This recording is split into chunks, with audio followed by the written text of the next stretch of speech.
लोकशाहीर अण्णाभाऊ साठे हे मानवतेचे आणि क्रांतीचे प्रतीक असल्याचं मत ज्येष्ठ साहित्यिक रतनलाल सोनाग्रा यांनी व्यक्त केलंय। लोकशाहीर अण्णाभाऊ साठे यांच्या 56व्या स्मृतिदिनाच्या निमित्ताने श्रमिक पत्रकार भवन येथील सभागृहात झोपडपट्टी सुरक्षा दल व महाराष्ट्र कामगार सुरक्षा दल यांच्या वतीनं क्रांतीपुत्र अण्णाभाऊ साहित्यिकांचा साहित्यिक या विषयावर महाचर्चा आयोजित करण्यात आली।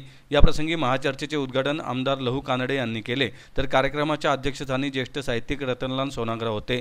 या महाचर्चेत ज्येष्ठ विचारवंत सुरेश दाभाडे, बजरंग कोरडे, अशोक घायाळे यांनी विचार मांडले। कार्यक्रमाचे स्वागताध्यक्ष भगवान वायरट होते।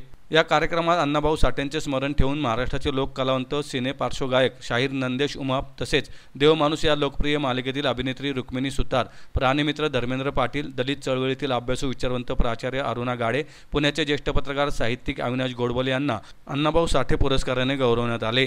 शाल श्रीफळ स्मृतिचिन्ह असे पुरस्काराचे स्वरूप होते। सोनाग्रा म्हणाले की समाजात वावरताना माणसांनी माणसासारखे वागावे, जातीवादाच्या चौकटीतून बाहेर पडून समाजाचा आणि स्वतःचा उद्धार करावा। कानडे म्हणाले की मराठी माणसाला, या मराठी मातीला तसेच मराठी साहित्यिकांना, राजकारण्यांना माझा सवाल आहे की त्यांनी अण्णाभाऊंचा योग्य ते अभ्यास केलेला आहे का? अण्णाभाऊंनी कथांचा महासागर लिहिला आहे। अण्णांच्या असंख्य कथा आहेत आणि प्रत्येक कथा 10 ते 12 पानांची आहे। अण्णांची कथा कधी फसलेली नाही, असंही त्यांनी यावेळी सांगितलं।